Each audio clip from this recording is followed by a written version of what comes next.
নুডলসকে 2 minute সময় ধরে সিদ্ধ করে নিব।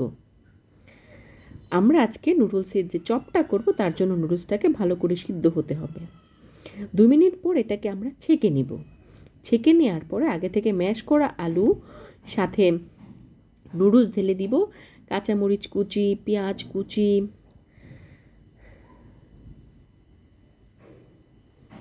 গাজর দিতে পারি আমরা ভেজিটেবল যদি পছন্দ করি, বরবটি দিতে পারি, তারপরে টমেটো দিলাম। এই ভেজিটেবলগুলো আসলে যে যার ইচ্ছে মতো দিতে পারি। আমার যে ভেজিটেবলগুলো বাসায় ছিল সেই ভেজিটেবলগুলো আমি দিয়ে নিলাম। দেওয়ার পর একটু চাট মশলা দিয়ে নিলাম আর চিলি ফ্লেক্স দিলাম। চিলি ফ্লেক্স আমরা চাইলে বাসায় করতে পারি। শুকনো মরিচটাকে শুকনোভাবে টেলে দেন একটু গুঁড়ো করে রাখলেই চিলি ফ্লেক্স হয়ে যাবে।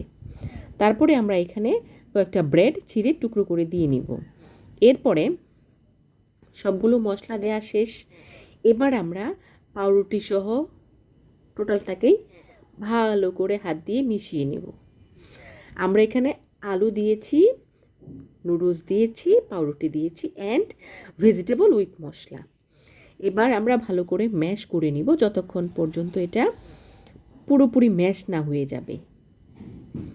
এবার হাতে তেল নিয়ে তারপরে আমরা গোল গোল শেপ দিতে পারি, একটু লম্বাটে শেপ দিতে পারি, অর্থাৎ আমার যে শেপটা পছন্দ আমি ওটাকে সে শেপ দিয়ে নিব।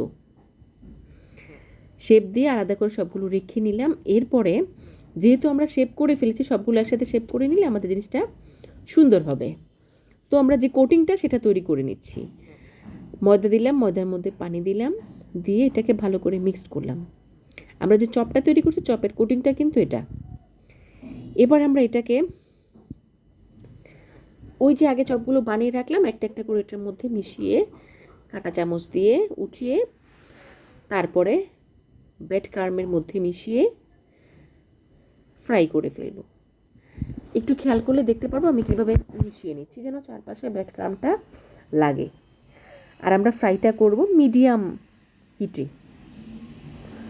তো আমি সবগুলো ওই ময়দার কোটিংয়ে চুবিয়ে তারপরে হচ্ছে আমরা ব্রেড ক্রাম্বে চুবিয়ে এরপরে আমরা তেলে দিয়ে নিব। এবার যতক্ষণ পর্যন্ত ব্রাউন না হবে ততক্ষণ পর্যন্ত আমরা এটাকে ফ্রাই করতে থাকব। উল্টে পাল্টে ফ্রাই করলে জিনিসটা ক্রিস্পি হবে এবং পুড়বে না। তো আমাদের মিনিমাম 5-7 মিনিট লেগে যাবে ফ্রাই হতে।